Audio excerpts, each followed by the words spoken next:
Të nderuar teleshikues, përshëndetje, do të jemi bashkë në këtë edicion informativ këtu në Drita Televizion. Ju njohim me zhvillimet e ditës. Në ditën e fundit të afatit ligjor për dorëzimin e fletëve të votimit nga diaspora, kryeministri i vendit Edi Rama i bëri thirrje emigrantëve shqiptar që të dërgojnë zarfin me pozë dhe të bëjnë pjesë një momenti që e cilësoi si historik për të ardhmen europiane të Shqipërisë. Ai vlerësoi votimin nga jashtë si një akt vendimtar për rrugtimin e vendit drejt Bashkimit Evropian. Në prag të përfundimit të afatit për dorëzimin e votave nga emigrantët, kryeministri Edi Rama ka bërë thirrje të gjithë qytetarëve shqiptar jashtë të vendit që ende nuk e kanë dorëzuar zarfin e tyre, ta bëjnë këtë sa më shpejt që të jetë për të bërë pjesë e zgjedhjeve të 11 majit. Sipas Ramës, kjo nuk është një thirrje e zakonshme, por një ftesë për të marrë pjesë në atë që ai e cilëson si dita e gjykimit të popullit sovran. Ky është edhe mesazhi i fundit që dua t'ju përcjell të gjithë motrave dhe vëllezërve tanë në Greqi, në Itali, në Gjermani, në Britani, e me radhë, ku ende ka zarfa që janë në shtëpia dhe ku ende ka kohë për të bërë pjesë e takimit historik të 11 majit. Për të takuar historinë së bashku me shumicën ndërmuese shqiptarëve që në 11 maj do të përcaktojnë pas një ekivok rrugën e fatit evropian të Shqipërisë. Rama tha se 11 maj nuk është vetëm një ditë zgjedhjesh për qeverisjen e 4 viteve të ardhshme, por një moment vendimtar për rrugtimin e Shqipërisë drejt integrimit evropian. Janë zgjedhje për të përcaktuar se ku do të jetë Shqipëria 2030, për të përcaktuar se si Shqipëria do të përballojë dhe të mbyllë negociatat me Bashkimin Evropian 2027, janë zgjedhje për t'i dhënë një fuqi të re vendimmarrëse dhe një frymë të fortë Bashkimi Evropian vetë Shqipërisë. Ky është viti i parë që shqiptarët në emigracion marrin pjesë në procesin e votimit nga vendet ku jetojnë dhe punojnë. Komisioni Qendror i Zgjedhjeve ka shpërndarë mbi 245.000 zarfe me fletë votimi në disa shtete europiane. Deri më tani mbi 175.000 janë rikthyer të plotësuara në Komisionin Qendror të Zgjedhjeve, kryesisht nga Italia dhe Greqia.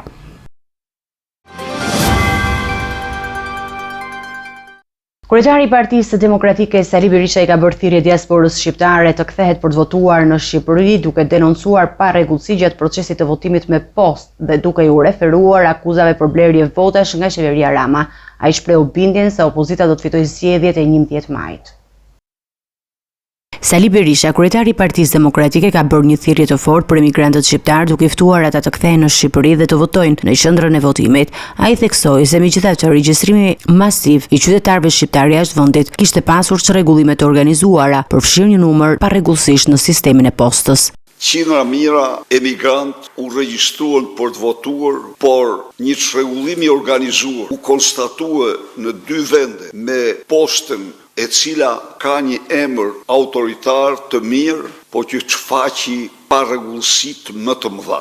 Kjo uroj dhe shpresoj, mos dekurajoj, po përkundrazi të nxis çdo qytetar shqiptar jashtë vendit që mund të vijë këto 2 ditë dhe të votojë ditën e diel në qendrat e votimit, do të ishte shërbim i jashtëzakonshëm, një rast unik që u jepet për të shërbyer vendit. Berisha gjithashtu theksoi rezolutën e Partisë Popullore Evropiane, e cila ka akuzuar qeverinë Rama për blerjen e votave duke përdorur metoda të ndryshme për fshirë lek, kanabis, punësime dhe prokurime, si dhe mbështetje nga grupe kriminale. Por edhe ambasadat po reagojnë. E kemi të verifikuar, të vërtetuar absolutisht dhe siç e dini ju, e Valencias, e Partisë Popullore Evropiane, që është organizata më e fuqishme politike e Europës, ka denoncuar Edi Ramën për këto zgjedhje, për blerjen e votës me lek, me kanabis, me punësime, me prokurime, me banda. Këto, thot rezoluta, lexojeni, janë 5 format me të cilat Edi Rama po blen vota. Në fjalën e tij, Berisha ka shprehur besim se opozita do të fitojë zgjedhjet e 11 majit, duke cilësuar këtë ngjarje si një moment kyç për Shqipërinë.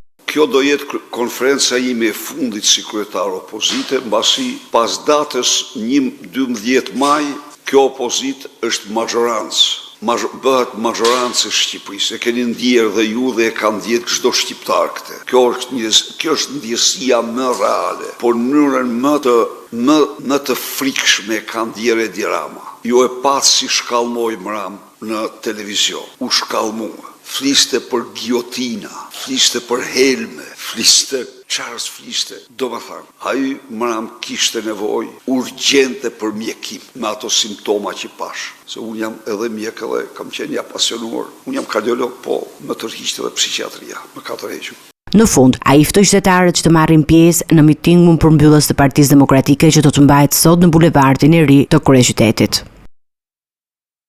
Fushata zgjedhore përfundon këtë të premte në mesnatë, ndërsa me 11 maj qytetarët shqiptar do t'i drejtojnë kutive të votimit për të zgjedhur përbërjen e re të kuvendit.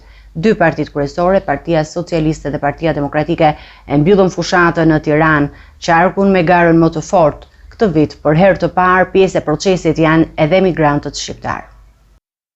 Sot në mesnatë përfundon zyrtarisht fushata zgjedhore një mujore, ndërsa e shtuna do të jetë dita e heshtjes zgjedhore. Të dielën, me 11 maj, mbi 3.7 milion qytetarë do të kenë të drejtën të votojnë për të përcaktuar përbërjen e re të kuvendit të Shqipërisë. Dy forcat më të mëdha politike, Partia Socialiste dhe Partia Demokratike, me aleatët e saj, do të mbyllin fushatën në Tiranë, qarkun që ofron garën më të fortë për 11 mandate deputetësh. Partia Socialiste do të zhvillojë mitingun përmbyllës në orën 19:30 pranë Parkut Olimpik, ndërsa Partia Demokratike do të mbledhë mbështetësit e saj në bulevardin e ri, duke nisur nga ora 19. Kryeministri Edi Rama kërkoi një mandat të 4 qeverisës, duke vendosur theksin e fushatës te integrimi europian dhe vjushmëria e reformave. Ndërkohë, opozita udhëhequr nga Sali Berisha dhe aleatët e tij kërkon ndryshimin e qeverisjes dhe një rikthim të forcave opozitare në pushtet.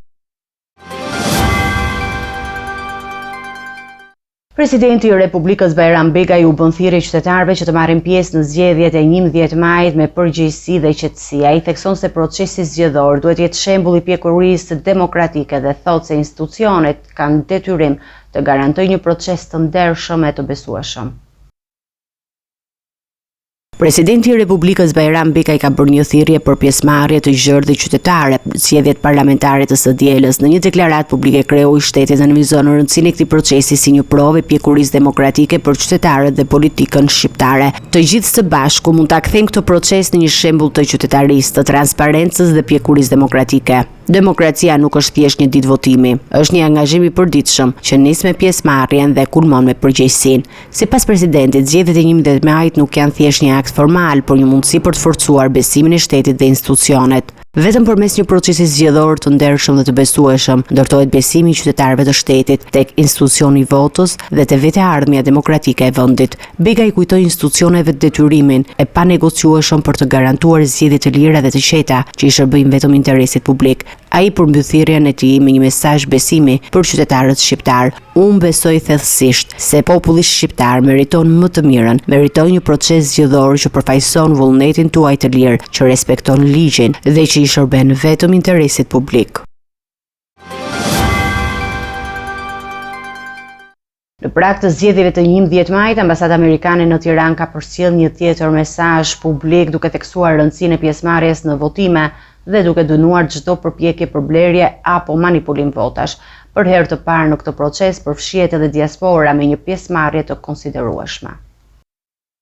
Vota jote është zëri yt, vota jote është ardhmja jote, vota jote nuk ka çmim. Ky është apeli i fortë i përcjellur nga Ambasada e Shteteve të Bashkuara të Amerikës në Tiranë, vetëm pak ditë përpara zgjedhjeve të 11 majit. Mesazhi i dytë publik i ambasadës brenda javës nxit qytetarët jo vetëm të marrin pjesë në votime, por edhe të refuzojnë çdo formë shitblerje të votës. Në fokus të thirrjeve është ruajtja e integritetit të procesit zgjedhor dhe forcimi i demokracisë në Shqipëri, në një kohë kur 3.7 milion qytetarë kanë të drejtë të votojnë, edhe pse pjesëmarrja pritet të mos kalojë 50% bazuar në përvojat e zgjedhjeve të kaluara. Për herë të parë në këtë proces, vendimarrës përfshihet edhe diaspora. Të dhënat zyrtare të KQZ-s tregojnë se nga rreth 246.000 emigrantë të regjistruar, 227.000 kanë marrë fletët e votimit, ndërsa afro 172.000 kanë kthyer tashmë zarfin me votën e plotësuar. Procesi i votimit pritet të vijojë deri në orët e vona të së dielës në vëzhgimin e institucioneve vendase dhe ndërkombëtare. Nga qeveria e paraburgimit në Durrës, Erion Velia i ka bërë një thirrje publike drejtuar qytetarëve duke i ftuar të mbështesin Partinë Socialiste dhe kryeministrin Edi Rama në zgjedhjet e 11 majit. Në mesazhin e tij, Velia i thekson arritjet e qeverisë dhe transformimin e vendit gjatë viteve të fundit, ndërsa u bën apel qytetarëve që të votojnë për vazhdimsinë e punës dhe integrimin europian të Shqipërisë. Nga qelia e paraburgimit në Durrës, Erion Velia I është drejtuar qytetarëve me një mesazh politik për zgjedhjet e 11 maj, duke kërkuar mbështetje për Partinë Socialiste dhe Edi Ramën. Një vot për Saliun and Co do të thotë t'i vesh shkelmin çdo gjëje që kemi ndërtuar, të armës europiane të fëmijëve tanë, por nuk mund të jetë frikë nga ajo turmë zullumqare. Arsyeja për të bërë zgjedhjen e drejtë në 11 maj. Vota juaj në 11 maj nuk duhet të jetë një vot kundër Saliut apo partizave të dala nga barku I PD-s. Vota juaj duhet të jetë një vot për punën, për shpresën për transformimin. Vota juaj duhet të jetë një vot për të ardhmen që na bën krenar dhe të ardhmen europiane që meritojmë. Sipas tij, vota në 11 maj duhet të jetë një mbështetje për punën dhe transferimin që ka ndodhur gjatë qeverisjes së socialistëve. Vota juaj duhet të jetë një vot për të ardhmen që na bën krenar dhe të ardhmen europiane që meritojmë. Velia thotë se ndihet krenar për ndryshimet që kanë ndodhur në vend. Ndihem krenar për Shqipërinë tonë, që jo vetëm është transferuar në mënyrë dramatike, ai sa duket si një vend tjetër nga ai që kishim deri dje, por po ecën me njëri të maramendës drejt Europës që kemi ndërruar kaq gjatë. Në fund të mesazhit, Velia I ndalet edhe te suksesi I organizimit të etapës shqiptare të Giro Italias, duke e cilësuar si dëshmi të aftësisë së vendit për të menaxhuar evente me përmasa ndërkombëtare. Partia Demokratike ka ngritur shqetësime serioze për mënyrën e administrimit të votës të emigrantëve, veçanërisht në Greqi. Përmes një deklarate për mediat, Josefina Topalli kërkoi ndërhyrjen urgjente të Komisionit Qendror të Zgjedhjeve, ndërsa e cilësoi të papranueshme dorëzimin e zarfeve me dorë në Komisionin Qendror Zgjedhor. Vetëm 2 ditë para votimit, Partia Demokratike ka denoncuar shkeljet e rënda në procesin e votimit të diasporës me theks të veçantë në Greqi. Në një deklaratë për shtyp, drejtuesja politike për diasporën, Josefina Topalli, ngriti alarmin për dorëzimin fizik të zarfeve në ambientet e Komisionit Qendror të Zgjedhjeve, çka sipas saj bie ndesh me ligjin. Sot ka ndodhur edhe ajo që ne nuk e imagjinonin, që të dorëzohen edhe zarfet me dorë në Komisionin Qendror të Zgjedhjeve. Atëherë do përsërisim edhe një herë kërkesën për shqetësimin ton serioz dhe të thellë që po ndodh në procesin e zgjedhjeve në territorin e Greqisë. Të ndalohet menjëherë dorëzimi I zarfave në dorë në KQZ. Kërkesa e dytë, të ndahet dhe të trajtohet në mënyrë krejt të veçantë kuti që vijnë nga Greqia me kuti të tjera që vijnë nga Italia. Së treti, të bëhet auditimi I të gjitha rasteve të kutive të dërguara për mënyrën se si është bërë procesi I votimit. PD-ja kërkoi një auditim të plotë të kutive të ardhura nga emigrantët për të verifikuar jo vetëm mënyrën e votimit, por edhe transportin dhe dorëzimin e tyre në Shqipëri. Celia Blu ka shprehur shqetësimin se kjo situatë dëmton integritetin e procesit zgjedhor dhe kërkon transparencë të plotë nga institucionet përfshirë Komisioni Qendror të Zgjedhjeve. Policia e shtetit ka referuar në prokuri 37 raste të dyshuara për shitblerje votash, nga i gjithsej 54 denoncime të mbërritura. Rreth 813 hetues dhe mbi 6.000 efektiv policie janë angazhuar për të garantuar mbarvajtjen e procesit zgjedhor të 11 majit. Ndërsa vendi po afrohet të ditës së zgjedhjeve, policia e shtetit ka intensifikuar hetimet për krimet zgjedhore. Nga 54 denoncime të mbërritura, në total 37 prej tyre janë referuar tashmë në prokuri si të dyshuara për shitblerje votash. Këto kallëzime janë depozituar nga qytetarë dhe përfaqësues të subjekteve politike në të gjithë vendin, ndërsa hetimet po kryhen nga 813 specialistë hetimit të krimeve të trajnuar posaçërisht për këtë proces. Për sigurinë gjatë zgjedhjeve janë përfshirë mbi 6.000 efektiv të policisë, nga të cilët 53.000 do të kalojnë në gatishmëri, duke nisur nga data 10 maj, kur do të ruajnë 93 objekte zgjedhore dhe 5225 qendra votimi. Policia njofton se ditën e votimit qendrat do të dorëzohen Komisionit Qendror të Zgjedhjeve dhe uniformave blu, ku do të rrihen në vend grumbullime të caktuara për të rikthyer në orën 19 për të shoqëruar materialet zgjedhore drejt KZAZ-ve. Ndërhyrja e forcave të rendit në procesin e votimit do të bëhet vetëm nëse kërkohet nga KQZ apo KZAZ. Në fund, policia e shtetit bën thirrje qytetarëve që do të denoncojnë çdo rast që cënon të drejtën për të votuar apo çdo përpjekje për tjetërsimin e vullnetit të tyre.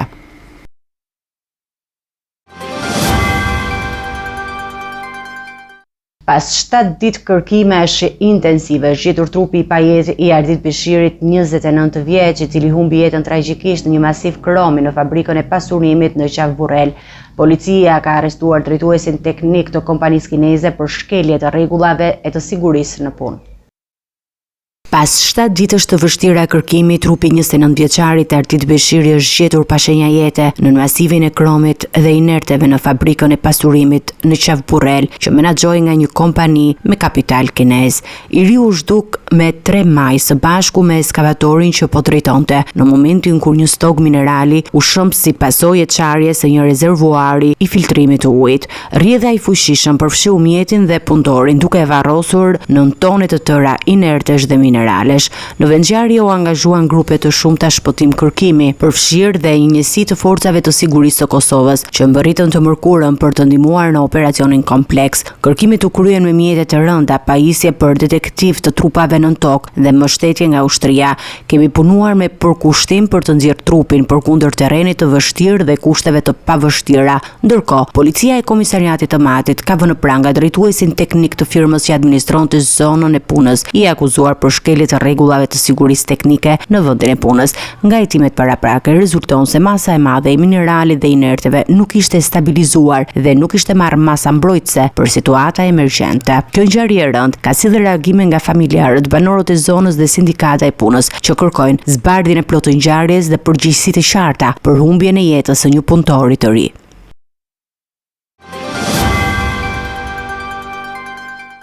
Do të ecim me të tjera informacione, do të kalojmë në zhvillimet nga rajoni. Kriza institucionale në Kosovë thedhohet. Për të 13 herë me radhë deputetët nuk arritën të konstituojnë kuvendin e ri të dal nga zgjedhjet e 9 shkurtit. Seanca u ndërpres sërish për mungesë quorumi, ndërsa opozita paralajmëron nisi një procedurë kushtetuese për mënyrën e votimit të kryeparlamentarit.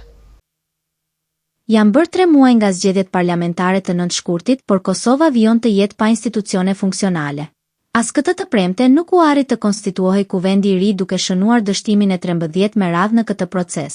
Kryesuesi i seancës Avni Dehari kërkoi për herë të tretë krijimin e një komisioni ad hoc për mbikëqyrjen e votimit të fshehtë për zgjedhjen e kryetarit të kuvendit. Por si në herët e mëparshme, kërkesa e tij nuk u mbështet nga partitë opozitare PDK, LDK, AAK dhe Nisma.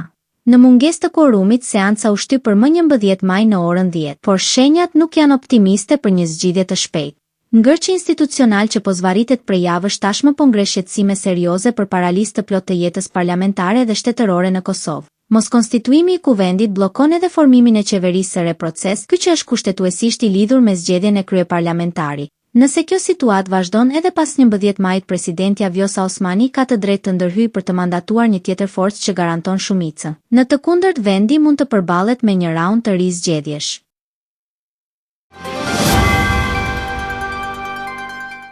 Komisioni Evropian i dërgoi një mesazh të prerë presidentit serb Aleksandar Vučić pas takimit të tij me Vladimir Putin në Moskë. Bashkimi Evropian kërkon përkushtim të qartë nga Serbia për vlerat europiane dhe paralajmëron pasoja për çdo veprim që mund të legjitimojë agresionin rus në Ukrainë. Në një reagim të fortë dhe të drejtpërdrejtë, Komisioni Evropian ka kritikuar hapur vizitën e presidentit serb Aleksandar Vučić në Moskë, ku u takua me homologun rus Vladimir Putin për herë të parë që nga nisja e luftës në Ukrainë. Brukseli i kërkon Serbisë të dëshmojë përkushtim të besueshëm ndaj vlerave europiane dhe të japë prova të qarta për orientimin e saj drejt Bashkimit Evropian. Komisioni Evropian ka theksuar se të gjithë aktorët përfshirë vendet kandidate si Serbia duhet të përmbahen nga çdo veprim që mund të legjitimojë agresionin e Putinit ndaj Ukrainës. Pavarësisht paralajmërimeve të qarta nga Brukseli, Aleksandar Vučić mbërriti në Moskë në prag të 9 majit një datë simbolike për Rusinë dhe për mesazhet e saj gjeopolitike. Në konferencën për shtyp, presidenti serb pranoi peshën e këtij takimi. Ai deklaroi para gazetarëve në Moskë se nëse dikush duhet ta paguajë çmimin e kësaj vizite, ai do të jem unë, jo shteti. Ai paralajmëroi se me Putinin do të diskutojë ndër të tjera për marrëveshjen e furnizimit me gaz dhe për industrinë e naftës së Serbisë, e cila është në pronësi ruse dhe gjendet nën sanksione amerikane. Komisionarja për zgjerim me Bashkimit Evropian, Marta Kos, gjatë një vizite në Beograd në fund të prillit paralajmëroi se nëse presidenti serb Vučić e realizonte vizitën, do të kishte pasoja për Serbinë në rrugën drejt Bashkimit Evropian. Vizita ka ndezur sërish debatin për pozicionimin e Serbisë mes lindjes dhe perëndimit dhe ka vënë këtë vend në një luptë të rrept nga ana e Bashkimit Evropian.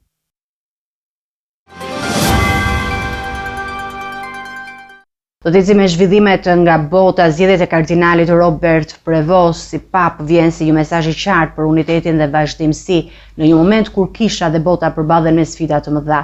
Kardinalët votues u orientuan drejt një figure që mund të ndërtojë ura mes traditës dhe reformës, duke ndjekur rrugën e nisur nga Papa Francesku. Konklava për zgjedhëse e papës përfundoi më shpejt nga sa pritej. Për shumë kjo ishte një shenjë e qartë se kardinalët votues kishin një mendje të përbashkët. Robert Prevost ishte zgjedhja e duhur për t'i dhënë kishës atë që i duhet në këtë moment kritik, që në diskutimet paraprake zyrtare dhe jo formale, dy fjalë qarkullonin më shpesh: vazhdimsi dhe unitet. Në to pasqyrohej dëshira për të ndërtuar mbi themelet që Papa Francesku kishte vendosur. Një pap i angazhuar ndaj të varfërve të përjashtuarve dhe atyre që ishin jashtë kufive tradicional të kishës. Emri i tij nisi të përmendej gjithnjë më shpesh. Me shtetësi të dy fisht amerikane dhe peruane, Prevost përfaqëson jo vetëm dy kontinente, por dy realitete të ndryshme të katolicizmit bashkëkohor. Ai është ndjer po aq pranë kardinalëve të Amerikës Latine, sa edhe atyre të Amerikës së Veriut.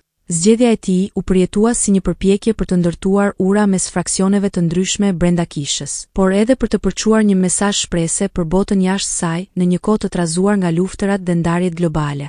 Në fjalimin e tij të parë nga balkoni i Shën Pjetrit, Papa Robert, që zgjodhi emrin Papa Leoni, dha sinjalet e para të qarta. Ai foli për ndërtimin e urave për unitetin e brendshëm dhe për misionin e kishës në shërbim të gjithë njerëzimit. Në horizont janë sfida të mëdha. Uniteti i brendshëm përballja me krizat globale dhe mbajtja gjallë e frymës së përfshirjes dhe mëshirës që karakterizoi pontifikatin e paraardhësit të tij. Por zgjedhja e tij është një deklaratë e qartë. Kisha katolike po kërkon të flasë me një zë të përbashkët në një botë gjithnjë e më të ndarë. Në një atmosferë të tensionuar për shkak të luftës në Ukrainë dhe sulmeve të përsëritura me dron, presidenti rus Vladimir Putin drejtoi përkujtimet e ditës së fitores në Moskë, ku për herë të parë u shfaq publikisht dron luftarak si pjesë e paradës ushtarake. Në krah të tij qëndroi presidenti kinez duke dhënë një sinjal të qartë aleancës ruso-kineze në skenën globale. Rusia ka festuar 9 maj ditën e fitores ndaj nazizmit në luftën e dytë botërore me një paradë madhështore në sheshin e Kuq të Moskës. Një ceremoni që këtë vit u mbajt në masa të repta sigurie për shkak të sulmeve me dron nga Ukraina. Presidenti Vladimir Putin i shoqëruar nga lideri kinez Xi Jinping dhe më shumë se 20 përfaqësues ndërkombëtar, ju drejtua kombit me një fjalim që përshkoi vijat midis kujtesës historike dhe realitetit të luftës së sotme. Në paradë morën pjesë mbi 11.000 ushtar rus përfshirë rreth 1.500 që kanë luftuar në Ukrainë. Për herë të parë u përfshin edhe kolona të veçanta që transportonin dron luftarak, një sinjal i qartë i rëndësisë së tyre në konfliktin aktual. Parada u zhvillua pak orë pas një ampushimi 3 ditor të shpallur njanshmërisht nga Moska, të cilin Ukraina e quajti shfaqje teatrale. Në fakt, para fillimit të tij, disa sulme ajrore me dron shkaktuan mbylljet e aeroporteve dhe vonesa të shumta në fluturime për mijëra qytetarë rus. Prania e presidentit Xi në Moskë me trupa kineze që marshuan në shesh së bashku me kontingjente nga Koreja e Veriut, Vietnami dhe Mongolia ishte simbolikisht e fortë. Analistët e konsiderojnë atë si një dëshmi të përforcimit të lidhjeve ruso-aziatike përballë izolimit perëndimor. Mijëra koreano-verior që ka marrë pjesë në luftime në Ukrainë, sipas burimeve ruse, u përshëndetën personalisht nga Putin duke rritur edhe më tej tensionet me perëndimin. Presidenti amerikan Donald Trump sinjalizon për herë të parë mundësinë e uljes së tarifave ndaj Kinës, ndërsa përfaqësuesit e lartë të dy vendeve pritet të takohen këtë fundjavë në Zvicër në një përpjekje për të ulur tensionet e luftës tregtare që ka tronditur tashmë tregjet botërore. Në një deklaratë që ka tërhequr vëmendjen ndërkombëtare, presidenti i Shteteve të Bashkuara Donald Trump ka sinjalizuar mundësinë e uljes së tarifave të vendosura ndaj mallrave kineze. Ai foli gjatë një eventi ku njoftoi një marrëveshje të re tarifash me Mbretërinë e Bashkuar, të parën pas vendosjes së tarifave të larta për shumë vende në prill. Janë 145%. Nuk mund të shkojmë më lart. Duhet të ulen. Komentet e Trump vinë në prag të një takimi të rëndësishëm me zyrtarëve të lartë tregtar të Shteteve të Bashkuara dhe Kinës, që do të mbahet këtë fundjavë në Zvicër. Sipas analistëve, ky takim përfaqëson sinjalin më të qartë deri tani se të dyja palët janë të gatshme të shkojnë drejt një ulje të tensioneve. Trump e përshkroi takimin si shumë miqësor dhe shtoi se të dyja palët janë të përgatitura për ta zhvilluar procesin në mënyrë të qetë dhe elegante. Mendoi se është një takim shumë miqësor. Ata mezi presin ta bëjnë këtë në një mënyrë elegante. Nga ana tjetër, Kina ka shprehur po ashtu një ton konstruktiv. Zëvendësministrja e jashtme deklaroi se Pekini ka besim të plot për të menaxhuar çështjet tregtare me Shtetet e Bashkuara. Lajmi për bisedimet u mirëprit gjerësisht si një hap i parë pozitiv, por analistët mbeten të kujdesshëm. Ata paralajmërojnë se kjo është vetëm fillesa e një rruge të gjatë negociatash ku rezultatet konkrete do të varen nga qëndrueshmëria e dialogut dhe gatishmëria për kompromise. Tensionet mes Indisë dhe Pakistanit në rajonin e diskutueshëm të Kashmirit kanë marrë përmasa të reja dramatike. Sulme të ashpra artillerie gjatë natës mes të njëjtës dhe të premtes se lanë të paktën 5 civil të vrarë dhe 10 të plagosur, duke shtuar frikën për një përshkallëzim të mëtejshëm të dy fuqive bërthamore. Në një nga përshkallëzimet më të ashpra të viteve të fundit në kufirin Indi, Pakistan, trupat e të dyja vendeve janë përfshirë në një natë intensive zjarri në vijën e kontrollit që ndan Kashmirin. Në anën pakistaneze, 4 civil humbën jetën dhe 12 të tjerë mbetën të plagosur në zonën kufitare, ndërsa autoritetet vendore e përshkruajnë natën si jashtë çdo norme. Në pjesën indiane të Kashmirit, një grua humbi jetën në sektorin e Urit dhe 2 civil të tjerë u plagosën. Prej të mërkurës, numri i viktimave civile në Indi ka shkuar në 17. Forcat indiane akuzuan trupat pakistaneze për përdorim të artillerisë së rënd mortajave dhe armëve automatike, ndërsa reagimi ishte i menjëhershëm dhe i ashpër. Përshkallëzimi nisi pas një sulmi tragjik më 22 prill ndaj një zone turistike në Kashmirin indian ku mbetën të vrarë 26 civil, shumica turistë. India fajsoi Pakistanin për mbështetje ndaj sulmuesve, ndërsa Islamabadi e mohoi çdo përfshirje. Pas sulmit, India kreu sulme ajrore ndaj disa objektivave në territorin pakistanez që sipas saj përdoreshin nga militantët. Islamabad thot se sulmet lanë 31 civil të vdekur dhe pretendon rrëzimin e 5 avionëve luftarak indian, një pretendim që India nuk e ka pranuar. Të njëjtën të dy shtetet raportuan sulme me dron ndaj njëri tjetrit, por akuzat u mohuan reciprokisht duke bërë të paqartë shkallën e përfshirjes. Frika për një përplasje më të gjerë po rritet mes komunitetit ndërkombëtar, ndërsa thirrjet për vetëpërmbajtje janë shtuar. Kufiri i gjakosur i Kashmirit vazhdon të mbetet një pikë e nxehtë e globit, këtë herë më i paqëndrueshëm se kur më parë.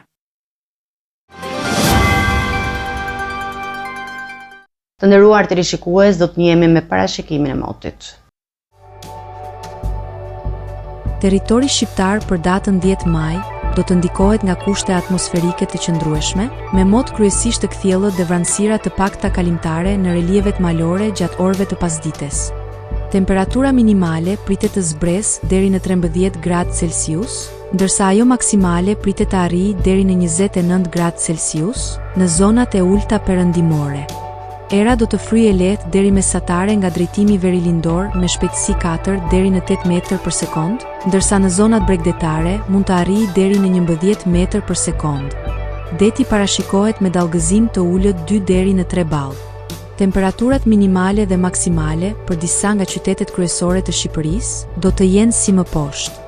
Shkodër 15 deri në 29 gradë Celsius. Kukës 14 deri në 27 gradë. Peshkopi 13 deri në 26 gradë Celsius. Tiranë 16 deri në 29 gradë.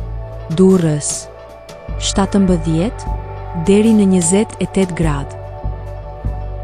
Kavaj 16 deri në 27 gradë. Elbasan 15 deri në 28 gradë Celsius. Berat 15 deri në 29 gradë. Korç 13 deri në 26 gradë. Vlorë 17 deri në 27 gradë Celsius. Gjirokastër 16 deri në 28 gradë. Sarand 17 deri në 27 gradë Celsius. Territori i Kosovës për datën 10 maj do të karakterizohet nga moti i kthjellët dhe i ngrohtë, me vranësira të pakta lokale në zonat malore gjatë orëve të pasdites.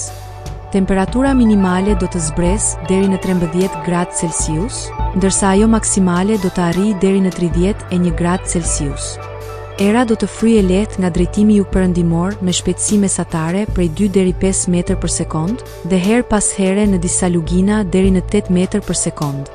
Temperaturat minimale dhe maksimale për disa nga qytetet kryesore të Kosovës do të jenë si më poshtë: Mitrovica 13 deri në 30 gradë Celsius, Podujev 13 deri në 29 gradë, Skënderaj 13 deri në 28 gradë Celsius, Pej 14 deri në 30 gradë, Prishtinë 13 deri në 31 gradë Celsius, Gjakov 14 deri në 30 gradë, Malishev 14 deri në 29 gradë, Gjilan 13 deri në 30 gradë, Ferizaj 13 deri në 30 gradë Celsius, Kaçanik 14 deri në 29 gradë Celsius,